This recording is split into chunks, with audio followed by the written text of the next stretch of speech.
The next section in our company settings is staff. This is where you can add your staff members. You can click on add an email address, add a name, and you can provide your staff member with an access level. We have 5 different access levels on the system that we are going to see in a little bit. Of course, it's an escalation process, so level 1 would be the lowest, level 5 would be the highest. You can, of course, add a contact number, staff card ID, and notes if you have any, but those are optional information. It's very important that you tick yes if that staff member is also an instructor, a trainer, or a coach. Make sure to tick yes here. Under it, we have a terminated checkbox. If you check this, that staff personnel will not be able to access the system as they will be considered terminated. Additionally, you can click on more info, add passport and visa information, including their expiration dates. Again, those information are also optional. Once you add your staff member, you click OK, and that staff member will be added to your system. Whenever you add a staff member to your system, they will receive credentials through their email that has an auto-generated password which they can log in with. Of course, the first time you log in, you'll get the opportunity to change your password, of course, for security reasons. Now, once a staff member is added, you can see there's a view button on the right, which you can click on, and it will allow you to edit any of the staff members' information. Of course, you can list or unlist someone as an instructor. You can terminate their access and add a termination date.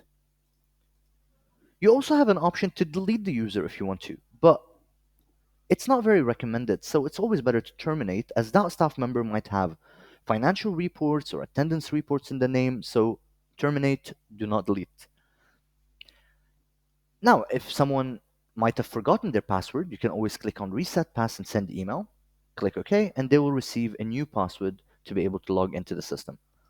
And of course, if you make any changes here, make sure to click the save button.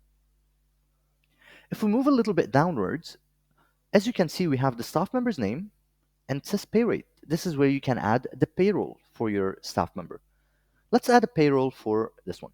We can click on add, we can create a new, or copy from another pay rate that we already created. Let's create a new one together. We can create a new, we're gonna input a name, let's call it into payment, and you can pick the type. The type is where you decide how this payment is processed. There are many different types available here.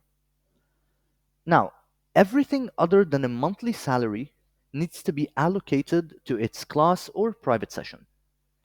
A monthly salary, of course, doesn't require that, as this is something consistent that comes out every month. For example, with a monthly salary, you can add the amount and you can put when does it start. So let's say it's on the 31st. That means every end of the month, that staff member will get paid the amount that you have here.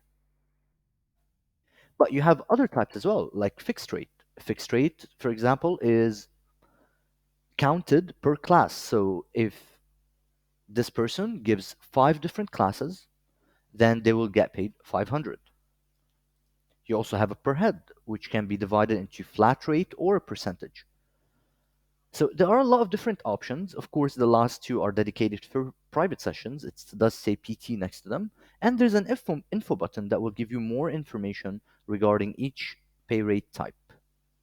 Once you create your pay rate, click next. Let's make it a fixed rate of $100. Click next, we click confirm, and that pay rate is added here. We'll go through how to allocate it to a class once we cover the class section later on. Once we add those information, we click save, and we went back to the staff page. The next section in our staff module is staff roles. Staff roles will allow you to customize each level that we saw earlier in terms of what access they are given. Now, on a general aspect, level 1 is made for instructors. Level 2 is made for front desk and receptionists. Level 3 is made for supervisors. level 4 for admins and accountants, and level 5 for owners. Now, this is not a set rule. You can always customize each level however you see fit. As you can see, everything is clickable and unclickable, and this will allow visibility or accessibility to certain modules. Now, I do recommend that you finish all the training before customizing the staff roles, because this will give you a better idea on what each one does.